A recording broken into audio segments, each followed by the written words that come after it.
আসসালামু আলাইকুম। বুখারী শরীফ হইতে পড়া হইতেছে, রহমান রহিম আল্লাহ তাআলার নামে। রাসূলুল্লাহ সাল্লাল্লাহু আলাইহি ওয়াসাল্লামের প্রতি ওহী ও উহার প্রাথমিক অবস্থা। আল্লাহ তাআলা বলিয়াছেন, আমি আপনার প্রতি ওহী প্রেরণ করিয়াছি, যেমন নূহ আলাইহিস সালাম এবং তার পরবর্তী নবীগণের প্রতি ওহী প্রেরণ করিয়াছিলাম।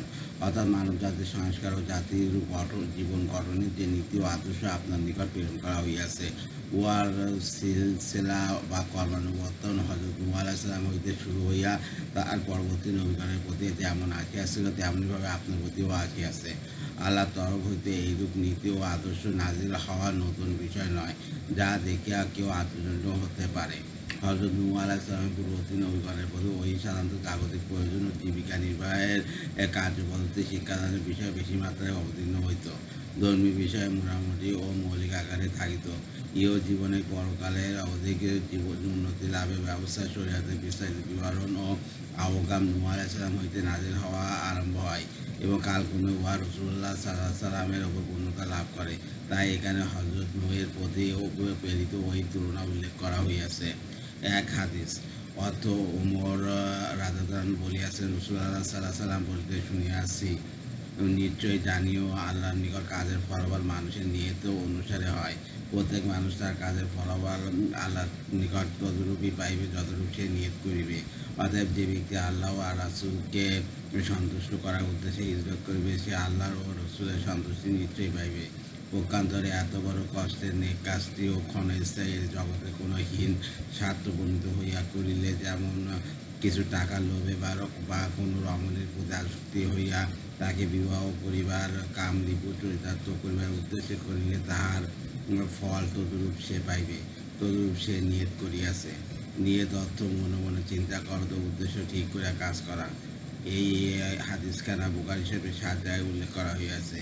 এখানে হাদিসখানা সম্পূর্ণ উল্লেখ হয় ৯৯০ পৃষ্ঠা হইতে সম্পূর্ণ হাদিসখানা এখানে উদ্ধৃত করা হইল। হিজরত অর্থ যে কোনো স্থানে, যে কোনো সংসর্গে বা যে কোনো পরিবেশে থাকে আল্লাহর দ্বীন পালন করা দুষ্কার হইয়া পড়িলে আল্লাহর আদেশ মতে সে স্থান ও সেই পরিবেশ পরিত্যাগ করা। প্রথম যুগে মুসলমানগণ মক্কায় তাদের ধর্মকর্ম অনুষ্ঠানে বাধাপ্রাপ্ত হওয়ায় আল্লাহর তরফ হইতে তাদেরকে আদেশ করা হইয়াছিল মক্কা পরিত্যাগ করিয়া মদিনায় যাইতে। এই মহান কাজকে কোরআন হাদিসের ভাষায় হিজরত বলা হয়। সরল ব্যাখ্যা, মানুষ যখনই কোনো কাজ করে সে নিশ্চয়ই একটা উদ্দেশ্য মনে মনে করিয়া ঠিক করিয়া ওই কাজের প্রতি অগ্রসর হয়। উহা মানুষের সৃষ্টিগত স্বভাব। এই উদ্দেশ্যের পরিপ্রেক্ষিতে মানুষ তার কর্মের ফলাফল আল্লাহর নিকট পাইবে। যেমন হিজরত অতি বড় পুণ্যের কাজ, অতি কঠোর খরচ কাজ। এতে আত্মীয় স্বজন, বন্ধু বান্ধব, দ্বন্দ্ব, রাত, ঘর বাড়ি সব কিছু পরিত্যাগ করতে হয়। আর কোরআন হাদিসে হিজরতের অনেক সওয়াব ও অনেক ফজিলত বর্ণনা করা হইয়াছে। যখন কোনো ব্যক্তি সব কিছু পরিত্যাগ করত এই কঠিন আমলের জন্য প্রস্তুত হইবে, নিশ্চয় সে একটি সুস্পষ্ট উদ্দেশ্য নিয়ে অগ্রসর হইবে। যদি তাহার উদ্দেশ্য হয় এই মহান ত্যাগের দ্বারা আল্লাহকে এবং আল্লাহ রাসূলকে সন্তুষ্ট করা এবং মদিনাতে থাকিয়া ইসলামকে প্রতিষ্ঠা করা, তবে সে তার এই কর্মের ফল তার উদ্দেশ্য নিয়ত অনুসারে পাইবে, অর্থাৎ সওয়াব ও ফজিলত অধিকারী হইবে। আল্লাহর নিকট বড় মর্তবা পাইবে, তার এই দেশ ত্যাগ সার্থক হইবে। পক্ষান্তরে যে ব্যক্তি অন্য কোনো উদ্দেশ্য নিয়ে হিজরত করিবে, যেমন সুখ্যাতি লাভ করা, টাকা উপার্জন করা, কোনো রমণীর সহিত প্রেম করা বা এই জাতীয় অন্য কোনো হীন স্বার্থ হাসিল করা, যে কোনো রূপ সওয়াব বা ফজিলত পাইবে না, বরং আল্লাহর নিকট তার হিজরত অনর্থক হইবে। যেই রূপ নানা রকম উদ্দেশ্য হাসিলের জন্য বিভিন্ন দেশ ভ্রমণ করা হয়, তার জন্য মদিনায় আসাও তদ্রূপ গণ্য করা হইবে। আল্লাহর নিকট হিজরত রূপে গৃহীত হইবে না। এত কষ্ট, এত ত্যাগ স্বীকার করা সত্ত্বেও নিয়ত খালেস ও শুদ্ধ না হওয়ার কারণে আল্লাহর নিকট এই এত কঠিন আমলের কোনো মূল্য হয় না। রাসূলুল্লাহ সাল্লাল্লাহু আলাইহি ওয়াসাল্লাম এখানে হিজরতকে দৃষ্টান্তস্বরূপ উল্লেখ করিয়াছেন, বুঝাইয়া দিয়াছেন যে হিজরত এত বড় মহৎ কাজ ও মহান ত্যাগ হওয়া সত্ত্বেও মানুষের নিয়তের তারতম্যের কারণে তাহার ফলাফলও কতদূর পার্থক্য হইয়া থাকে। এইরূপ প্রত্যেকটি কাজে নিয়তের তারতম্যের কারণে পার্থক্য থাকিবে। যেমন অন্য এক হাদিসে রাসূলুল্লাহ সাল্লাল্লাহু আলাইহি ওয়াসাল্লাম ফরমাইছেন, একদল লোক হইতে সর্বপ্রথম বিচারের জন্য কিয়ামতের দিনে এমন একজন লোককে হাজির করা হইবে, যে স্বীয় জীবন কুরবানি করিয়া শহীদ হইয়াছিল।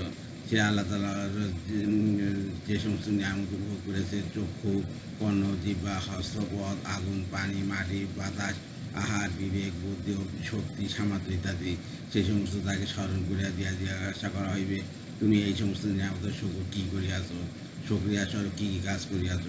সে উত্তর করিবে, হে প্রভু, আমি তোমার দিনের জন্য নিজের জীবন পর্যন্ত কোরবানি করিয়াছি, জিহাদ করিয়া শহীদ হইয়াছি, তোমার ইসলামের জন্য জীবন দিতে কুণ্ঠা বোধ করি নাই। তখন আল্লাহ তাআলা বলিবেন, তুমি মিথ্যা বলিতেছ, তুমি আমার জন্য আমার দিন ইসলামের জন্য জিহাদ করো নাই। তুমি জিহাদ করিয়াছ নাম ও যশের জন্য, বড় বীর পুরুষ বলিয়া তুমি সেই বল পাইয়াছ। অর্থাৎ লোকে তোমাকে বড় বীর পুরুষ বলিয়াছে, আমার জন্য তুমি কোনো কাজ করো নাই, সুতরাং আমার এখানে তোমার কোনো পুরস্কার নাই। অর্থাৎ ফেরেশতাগণ আদেশ পাইয়া তাকে টানিয়া ইসরায়েলের দুর্যোগে নিক্ষেপ করিবে। তারপর একজন আলেমকে হাজির করা হইবে, তিনি কোরআন হাদিস শিক্ষা করিয়াছিলেন এবং প্রকাশ্যে বাহ্যিকভাবে তদুরূপ আমলও করিতেন। তাহাকে পূর্বে জিজ্ঞাসা করা হইবে, তিনি উত্তর দিবেন, দয়াময় প্রভু, আমি জীবনভর আপনার কোরআন এবং আপনার রাসূলের হাদিস শিক্ষা করিয়াছি এবং শিক্ষা দিয়াছি, এইসবই একমাত্র আপনার সন্তোষের জন্য করিয়াছি। আল্লাহ বলিবেন, তুমি মিথ্যা বলিতেছ, তোমার উদ্দেশ্য লোকে তোমাকে আলেম সাহেব, হাফেজ সাহেব, মাওলানা সাহেব বলিয়া সম্মান করুক, হাদিয়া নজরানা পেশ করুক ইত্যাদি, সেই সব তুমি পাইয়াছ।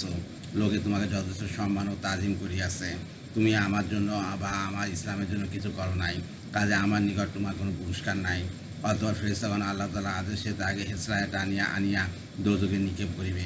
তারপরে একজন সখী দানশীল ধনীকে উপস্থিত করা হইবে, তাকে ওইরূপ প্রশ্ন করা হইবে এবং সে উত্তর করিবে, এ দয়াময় প্রভু, যে যে স্থানে দান করিলে তুমি সন্তুষ্ট হয়, সেই সমস্ত জায়গায় আমি দান খরচ করিয়াছি একমাত্র তোমার সন্তুষ্টির জন্য। আল্লাহ বললেন, তুমি মিথ্যুক, তোমার নিয়ত ছিল যে তোমার নাম হোক, লোকে তোমাকে দাদা বলুক, লোকে তাহা বলিয়াছে। সত্যিকারভাবে তুমি আমার উদ্দেশ্য কিছু করো নাই, কাজে আমার কাছে তোমার কোনো পুরস্কার নাই। অথবা তাকে ওই রূপে দোজখে নিক্ষেপ করা হইবে। মুসলিম শরীফ। পাঠকবর্গ, হযরত রাসূলুল্লাহ সাল্লাল্লাহু আলাইহি ওয়াসাল্লামের প্রত্যেকটি কার্য এবং প্রত্যেকটি বাক্যের ভিতর জগৎবাসীর জন্য অদ্বিতীয় অতুলনীয় আদর্শ মূলনীতি নিহিত থাকে। আলোচ্য হাদীসটির ভিতরেও প্রত্যেকটি মানুষের জন্য তার জীবন গঠন ও অতি মূল্যবান একটি মূলনীতি রহিয়াছে। এখন হইতে উহা চয়ন করিয়া লইয়া জীবনের কর্মসূচির মূলে উহাকে স্থান দান করাই স্বীয় জীবন সার্থক করার একমাত্র উপায় এবং উহা ব্যতীত তার জীবন ব্যর্থ হইতে বাধ্য। এই সতর্কবাণী প্রত্যেকের স্মরণ রাখা উচিত। সেই মূলনীতি হইল ইসলাহি নিয়ত, অর্থাৎ নিয়ত দুরস্ত করা। এত দ্বারা দুইটি বিষয় বোঝায়, প্রথমত কাজের পূর্বে উদ্দেশ্য স্থির করা, গাফলতির সহিত লক্ষ্যহীন অবস্থায় কোনো কাজ না করা। দ্বিতীয়, উদ্দেশ্য স্থির হওয়ার পর উহাকে আল্লাহ ও রাসূলের নির্ধারিত কষ্টি পাথরে ঘষিয়ে দেখা যে উহা দ্বারা আল্লাহ ও রাসূল সন্তুষ্ট হইবেন কি অসন্তুষ্ট হইবেন। মোট কথা, কর্মজীবনের প্রতিটি পদক্ষেপ এইরূপ সতর্কমূলক হওয়া চাই। যেমন বাবলা কাটার গভীর জঙ্গলে নগ্ন পা রাখিতে হইয়া থাকে, সদাসঙ্গিত থাকিবে যেন আমার প্রভু আমাকে এইরূপ কোনো উদ্দেশ্য চয়নে না দেখেন যাতে তিনি অসন্তুষ্ট হন। এই মূলনীতির প্রভাব প্রতি ব্যাপক। মানব জীবনে প্রথম হইতে শেষ পর্যন্ত যত ক্ষেত্রে যত কাজ সম্মুখে আসিবে, প্রতি ক্ষেত্রে প্রতিটি কাজ তাকে অতি সতর্কতা সহকারে এই মূলনীতি সামনে রাখিয়া করিতে হইবে। রাজনৈতিক ও সামাজিক জীবনে, আন্দোলন ও নেতৃত্বের ক্ষেত্রে এবং সাংসারিক, পারিবারিক, অর্থনৈতিক, শিক্ষা, শিল্প, ব্যবসা ও চাকরি জীবনে দায়িত্ব পালনে এই মূলনীতি দ্বারা মানব সমাজ বহু উন্নতি সাধন করিবে। এই আশায় স্বয়ং রাসূলুল্লাহ সাল্লাল্লাহু আলাইহি ওয়াসাল্লাম ও তারপরে তার সুযোগ্য খলিফা ওমর রাদিয়াল্লাহু মেম্বারের উপর দ্বারা সর্বসাধারণ এই হাদিসখানা এবং মূলনীতি প্রচার করিয়াছেন। দুঃখের বিষয়ে বর্তমানকালে নেতৃত্ব দখলকারী লিডারগণ এবং আন্দোলনকারী কর্মীগণ সকলে এই মূলনীতিকে বাদ দিয়া এই মহামূল্যবান আদর্শ হইতে বহু দূরে সরিয়া নেতৃত্ব আন্দোলন চালাইতেছেন। তারই ফলে যে উম্মতে মুহাম্মদের প্রতিটি কর্মীর প্রত্যেকটি কাজ নিখুঁত, মহান, অতি উন্নত ও কামিয়াব হওয়া উচিত ছিল, সেই উম্মত নামধারীদের প্রতিটি কাজও আজ বিফল, দুর্নীতিপূর্ণ হইতেছে। দুর্নীতি দূর করার বহু প্ল্যান প্রোগ্রাম করা হইতেছে বটে, কিন্তু সেই প্ল্যান প্রোগ্রামই আরও দুর্নীতি হইয়া যাইতেছে।